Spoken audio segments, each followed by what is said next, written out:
A lot of kids who are in foster care or who have been adopted may experience a lot of anger. And honestly, rightfully so. They have been through so much, experienced more awful things in their lives often than anyone should ever have to deal with. And on top of that, they're now thrown into a brand new situation. And even if that situation is safer or better for the child overall, they are still going to be experiencing a lot of fear, anxiety, worry, frustration. And this can often present itself in anger. And as an adoptive mom to 3 kids, I have definitely experienced anger from my children in different stages, especially in those beginning stages when they first moved in with us. And I know that it was really hard to understand how to help them through that without it affecting me as well. So today I'm going to share with you the 3-step system that we found worked best with our kids when we were helping them work through these feelings of anger they had. And hopefully it can help you with your kids as well.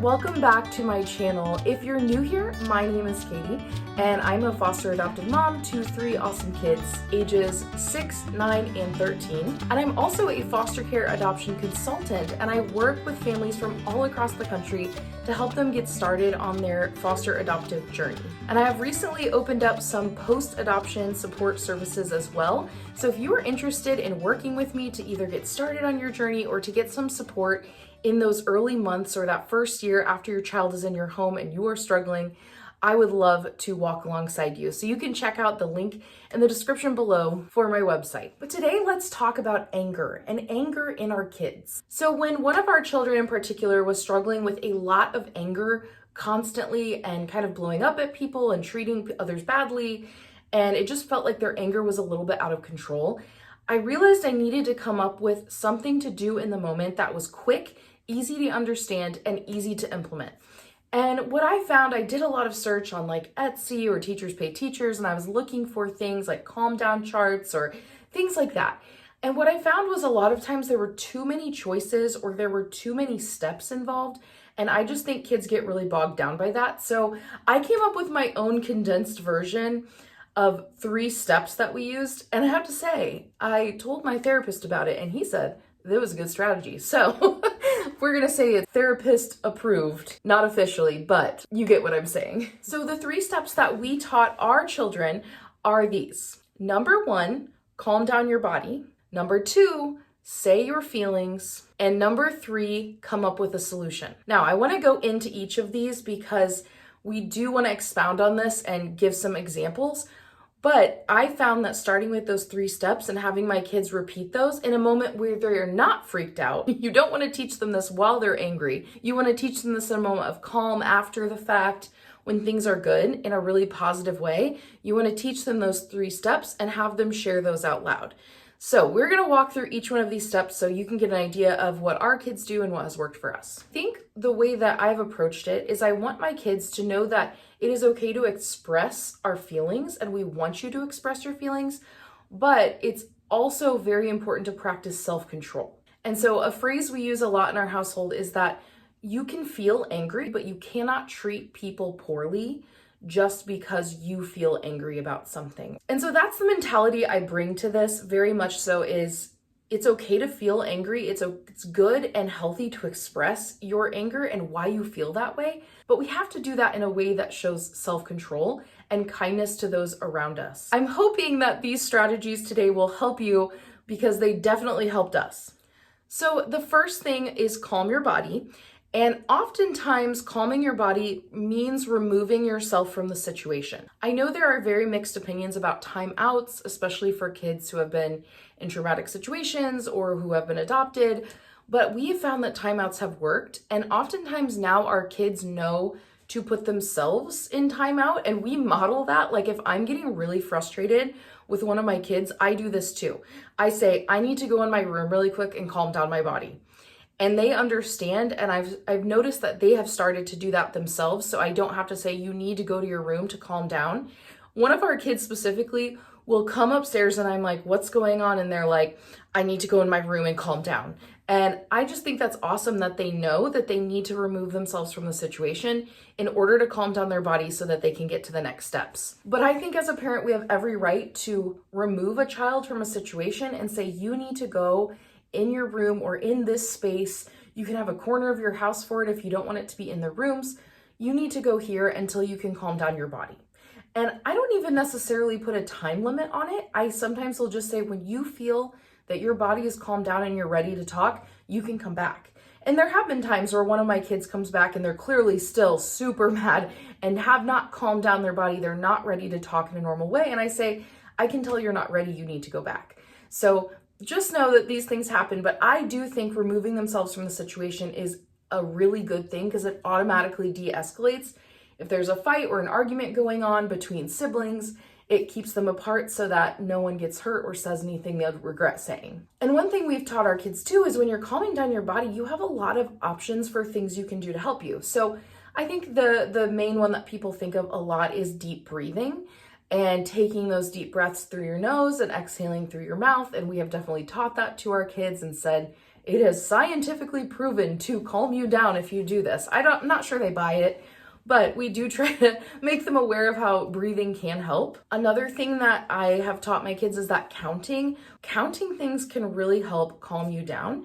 So I kind of taught my kids that if you're really struggling with keeping this anger from exploding, something you can do is you can count the tiles on the floor. You could count the pictures on the wall. You could count the panes on the window. There's all these things you can do. You could count all of these tally marks on my wall. I'm just kidding. But counting can really help just kind of slow you down and get your mind out of this spiral and help you just calm down a little bit. Now, I'm not talking like an OCD level of counting where you can't stop and it's compulsive. I'm talking about intentionally being like, I'm going to count to 10 a couple times until I calm down. And that is something that has worked well for our kids. Other things that can be helpful are like stress balls or fidgets. If they want to squeeze something, I know one of our kids loves to go punch their pillow, and we're like, okay, do it. That's fine. Like, you're getting that, you're releasing that anger and you're feeling your feeling, but you're not hurting anyone at all. Or scream into your pillow or something like that. If you need to get that out, do it, but do it in a way that's not harming anyone else. And for most kids, as long as they're not someone who might take out their anger on a pet, sometimes just being able to pet the dog or hug them or, I don't know, pet the cat or something can be really relieving. That's why we have therapy dogs out in schools at times. And another thing that really was awesome for us is, I don't know if you've heard of these books called The Little Spot of Blank. So I think they have like the little spot of fear, the little spot of worry, the little spot of whatever. There's all sorts of them. We have the book called The Little Spot of Anger, and this is one specifically I asked for on our baby shower list because I thought it seemed great. But it's this whole story about this spot of anger that grows and grows and grows because the anger's building up, and it talks about how we can kind of cool down that spot of anger so it doesn't get too big. And it teaches you this thing to count on your fingers and then blow on your hand. Almost like you're cooling down the spot of anger. And we taught that to our 2-year-old when she was 2. We taught her that. We've used it with all of our kids really. And the book explains it all. And then you can see the spot shrinks. And so it's like to imagine the spot is on their hand. Highly recommend. I'm going to link it down below if you would like to purchase it. And I would check out too the other books in that series because those are good as well, but this is the one we've used the most and is specific to anger. The second thing that we teach our kids, like I mentioned earlier, is to share their feelings. Here's the thing. Step 1 is great. Calming down your body is great. But if you teach your kid that that is all they are supposed to do, then it teaches them that if they're having a strong emotion or a strong feeling, they just need to stop that emotion, stuff it down deep inside themselves, and never let it come out again, which just leads to more blow-ups and more anger. So we want to kind of counteract that. We want them to calm down, but we also want them to be able to express their emotions in a healthy and appropriate way. And so what we do is we tell our child, let's say they're angry at us, they would come to us, or if they're angry at a sibling, we'd sit them down with the sibling and they say, I am angry because, or I feel mad because. And I actually gave them that sentence starter every time that we had these conversations. Okay, I want you to say, I feel angry because, and then fill in the blank. And that was so helpful, especially for younger kids to grasp how to share their emotions. And it's so interesting because now I have people comment on how my kids are really aware of how they feel. Like they'll be like, I feel so frustrated. And it's like, because we worked on that, And that's a healthier way to express it than by hitting someone. So they still hit people sometimes, okay? They're not perfect in any way. I'm not a perfect parent in any way, but this has been helpful. We've seen growth in how they handle those disagreements since we've taught them this strategy. So an example of this could be, I feel angry because you took my toy out of my hands without asking. And obviously kids get mad about that. I would be mad if I was using something and someone just came up and ripped it out of my hands, and I'm an adult. Like if that happened to me, someone at work did that, I'd be like, what are you doing? I would feel angry too. So obviously our kids are going to feel that way, and they're not as emotionally developed as we are and as mature as we are, hopefully. Hopefully we're more mature than them. So they definitely need that help to be able to say how they're feeling instead of just freaking out and hitting someone. And so that's the first step, is to tell them how they're feeling. And almost every time I have one of my kids come to me and say, my brother told me this, they're blah, blah, blah. I say, well, did you tell them how that makes you feel? I said, how does that make you feel? And they say, makes me feel really sad and lonely, like if they got left out. And I say, okay, you need to go tell them that I feel really sad when you do that. That makes me sad, and express it. And a lot of times, if they go do that, they're able to work it out themselves afterwards. It's just they don't know how to initially handle it. And so I've just seen a lot of benefits of just doing this. But I will tell you, at the beginning, our kids did not know how to name their emotions. They didn't understand all the different emotions that they could have and how to handle them. And so we got from our caseworker, actually, we got a feelings chart, and it had little monster people on it, and they were like all these different faces. And then we had magnets, and this was all on our fridge. We don't use it anymore because now our kids actually know how to say how they're feeling, but at the beginning they could not. They didn't feel comfortable, I think, telling us yet, but they could show us. And so we had this feelings chart. Each kid had like 3 magnets in their own color scheme. So it was like blue was for one, pink was for one, and red was for one. And what they could do is they could put their magnet on the feelings that they felt. And sometimes there were multiple feelings going on at one time. You know, before the first day of school, it might be, I feel nervous and excited and scared. You know, there could be different things. But I'm not joking you, our kids use that all the time. They would sometimes be like, Mom, go look at the fridge, because they weren't ready to tell me how they were feeling or to say it verbally, but they could say, I put how I felt on the fridge so that I could go see and be like, okay, I see you're feeling frustrated. What's going on? And then it would start a conversation. So I was super grateful to our caseworker for giving us that. And I highly, highly recommend that you get one of those as a foster adoptive parent, or if you're not a foster adoptive parent and you're just having a kid who's struggling with emotions, it was super helpful for them. So I'm going to link one in the description below just so you can check them out. I'll look for ones that I think look good or look similar to the one that we used. And I highly, highly recommend, even if you have slightly older kids in your home, I think if they're newer in your home, if they've just been there for a couple months or less than a year, they're still building that trust with you and building that communication. And so it may help them to have a nonverbal way of expressing their feelings to you. So, like I said, our kids have kind of graduated from that. They do miss it sometimes, but I'm like, well, you guys you actually know how to say how you're feeling now, which is even better. So just know our kids loved it. Maybe your kids would too. And finally, step number 3 is, after you have calmed your body down, after you have said how you feel, it's time to come up with a solution. I'll give a couple examples of this just so we can get like a concrete idea. So let's use that example from earlier where it's like the sibling ripped the toy out of the other sibling's hand. And the sibling comes and says, I feel angry because you took my toy from me while I was playing with it. So then coming up with a solution for that, it's actually great if you can get the child to think of their own solution.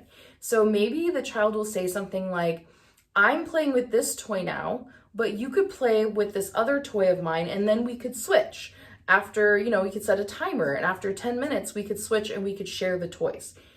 That is a great solution. And sometimes you do need to give your kids ideas. You could give them a couple ideas and let them choose which solution works best.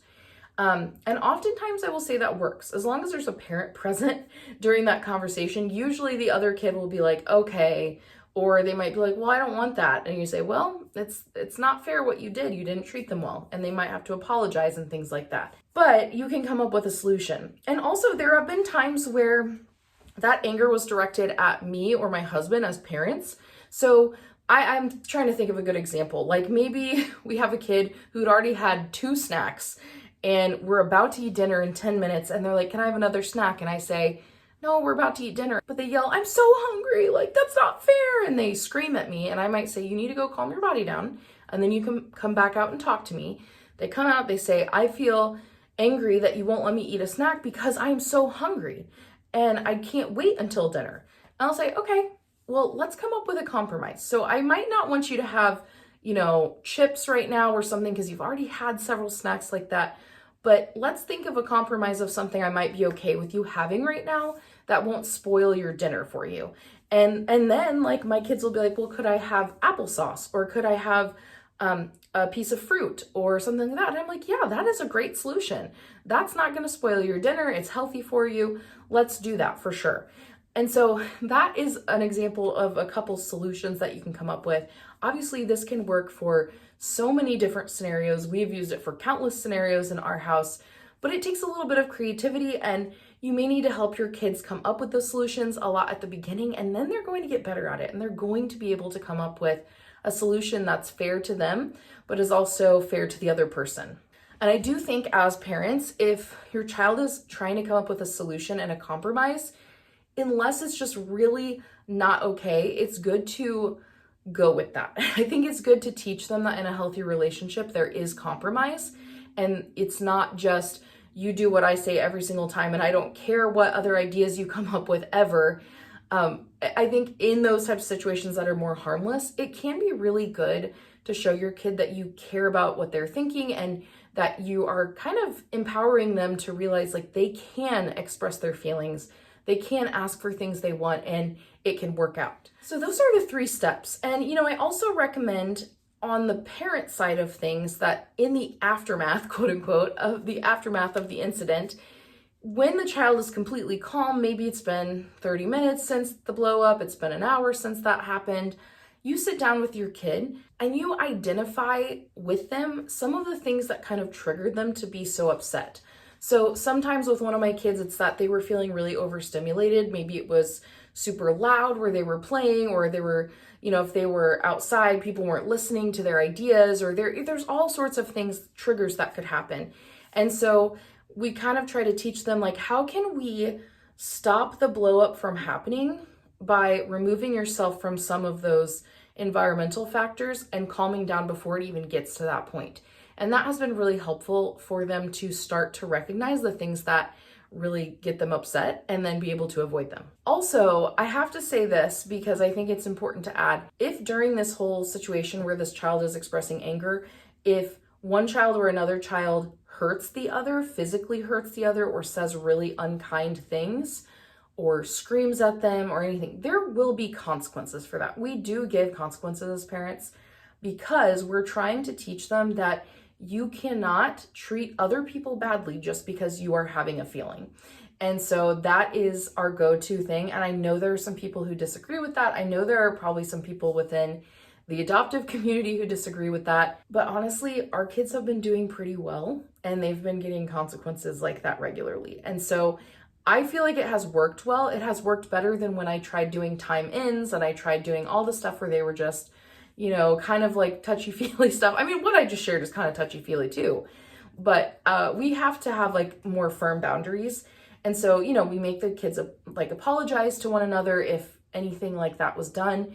And also, one of our go-to consequences for behaviors like that, where they're blowing up and they're hurting someone, whether it's verbally or physically, our go-to consequence is early bedtime. And sometimes it's just early bedtime for that night. Sometimes it's for a couple nights. And what we tell them is like, when we're tired, it is very hard to make good decisions. It is very hard to keep your cool if you are sleep deprived. And oftentimes we do find that the times our kids have blown up, it's because they didn't sleep well the night before. Maybe they were up for some reason, or they, there's all sorts of things that could happen. And so we say, tonight you're going to bed an hour early. And that's just what we do. And that has been one of the best consequences because it's really showing them like, we're not just trying to punish you for no reason. We're showing you that if you get more sleep, you will be able to control your emotions better. And I tell them with myself, I was like, you know that time that I yelled about something? I'm like, I had gotten almost no sleep the night before, and it's not an excuse, but it made me realize that I needed to get more sleep so that I avoided doing those things where I yelled, because I don't like to do that. And so it kind of shows them that personal responsibility that you have as a parent as well, and that we're affected by that as well. This video was a lot longer than I expected it to be, but I hope that it was really helpful. I tried to be thorough so that you could have examples, but I'm telling you, this 3-step system has absolutely changed the way we deal with anger in our family. I find myself thinking through those steps for me, and I'm a grown-up, but I notice our kids will say it too. And in the moment with your kids, you can say, tell me our 3 steps, and they can remind you, and then they can go implement those 3 steps with your help. So if you found this video helpful in any way, if you could push the like button, that just helps this content get out to more families who are trying to support their kids in the best ways they can. And if you enjoyed it, don't forget to subscribe to my channel, because I do all sorts of content like this. And I'm kind of starting to lean into more of that post-adoption, post-placement kind of content, because I know a lot of people, even when you're in the preparation phase, you want to know what to anticipate after you bring your kid home. So that's kind of what this is. And a lot of my upcoming content will be in this same vein. And so if you enjoyed this, I definitely think you'll enjoy that as well. And since you made it all the way to the end of the video, that means you're my favorite. Don't tell the others. So what I'm gonna do is we're gonna do our secret comment challenge. It's not a challenge. We're gonna do our secret comment emoji, okay? And that will let me know who of you made it to the end of the video. I love seeing some of the same usernames down there different times. Like, you might not think I noticed, but I notice like who comments regularly. So really appreciate you guys. So this week, let's do the thinking emoji face. You know what I'm talking about? The one that's like this. Let's do a thinking emoji face, because we're trying to teach our kids to be thoughtful about their emotions, and we are trying to be thoughtful about our parenting. Cheesy, yes, but you could also put a cheese emoji if you prefer. If you think that's too cheesy, I won't be offended. Thank you so much for spending time with me today. I hope you enjoyed this, and I can't wait to see you next week.